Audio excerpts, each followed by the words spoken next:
Sudden ಆಗಿ ಕುಡಿಯೋದನ್ನ ಬಿಟ್ಟು ಬಿಟ್ರೆ BP ಶುಗರು ಸೈಡ್ ಎಫೆಕ್ಟ್ ಆಗುತ್ತೆ ಅಂತ ಡಾಕ್ಟರ್ ಹೇಳಿದಾರೆ. ನೀನ್ ನೋಡಿದ್ರೆ ಕುಡಿಯೋದನ್ನ ಬಿಟ್ಬಿಡಿ ಅಂತ ಹೇಳ್ತಾ ಇದ್ದೀರ.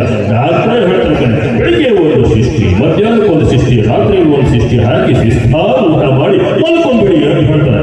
ನೀನ್ ನೋಡಿದ್ರೆ ಏನೇನು ಪಾಠ ಇದ್ದೋ ಅಷ್ಟೊತ್ತಿಗೆ ಬಸ್ ಬಂದೇ ಬಿಡುತ್ತೆ. ಬಸ್ ಹತ್ತಿ ಕಳಿಸೇ ಬಿಡ್ತಾರೆ. ಸ್ವಲ್ಪ ದೂರ ಬಸ್ ಹೋಗ್ತಿದ್ದಾಗೆ ಅಪ್ಪ ನನ್ನ ಸ್ಟಾಪ್ ಬಂತು, ನಾನು ಇಲ್ಲೇ ಇಳಿದು ಬಿಡ್ತೀನಿ ಅಂತ.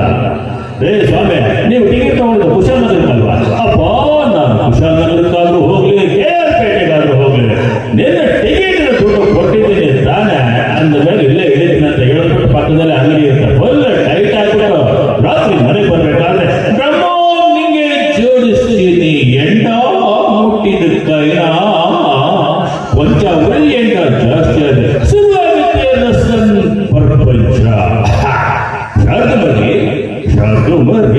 ನಾನು ಸ್ವಾಮೀಜಿ ಹತ್ರ ಹೋಗಿದ್ದೆ. ಸ್ವಾಮೀಜಿ ನಾನು ಸರಾಯಿನ ಕುಡಿಯೋದನ್ನು ಬಿಡಬೇಕು, ಸ್ವಲ್ಪ ಹಸಿರವಸ್ತಿ ಇದ್ರೆ ಕೊಡ್ತೀರಾ? ಅದಕ್ಕೆ ಸ್ವಾಮೀಜಿ ಏನಂತ ಹೇಳಿದ್ರು ಗೊತ್ತಾ? ಅಪ್ಪ ಮೋಹನ, ಹಸಿರವಸ್ತಿ ಕೊಡೋ ಕೆಲಸ ಇವತ್ತಿಗೆ ನಿಲ್ಲಿಸುತ್ತೀನಿ, ಇನ್ನೊಂದು ತಿಂಗಳು ನೀನು ಬಿಟ್ಕೊಂಡು ಬಾ, ಆವಾಗ ನೀನು ಕೊಡ್ತೀನಿ. ಅಲ್ಲಿವರೆಗೆ ಎಷ್ಟೇ ಕುಡಿದ್ರೆ ಏನು ಆಗುದಿಲ್ಲ ಅಂತಂದ್ರು. ಯಾಕೆ ಅಂತಂದ್ರೆ ಸ್ವಾಮೀಜಿ ಮನಸ್ಸಿಗೆ ಬೇಸರ ಆಗಬಾರ್ದು ಅಂತ ಇಷ್ಟು ಬಿಟ್ಕೊಂಡು ಬಂದಿದ್ದೀನಿ. ಏನೇ ಬಡಿ ದೊಡ್ಡ ಮಾಡ್ತಾ ಇದ್ದೀರಾ?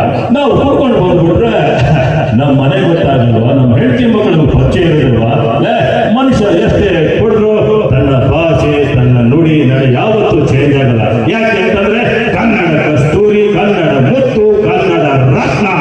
ಇದು ಬರೀ ಬಾಯಿ ಮಾತಲ್ಲಿರಬಾರ್ದು, ನಮ್ಮ ರಾಷ್ಟ್ರದಲ್ಲಿ ಕುರಿತಾ ಇರಬೇಕು. ನಮ್ಮನ್ನು ಕೊಂದ್ರು ಪರವಾಗಿಲ್ಲ, ಕನ್ನಡ ವಚನ ಮಾತ್ರ ಕೊಲ್ಲಬಾರದು.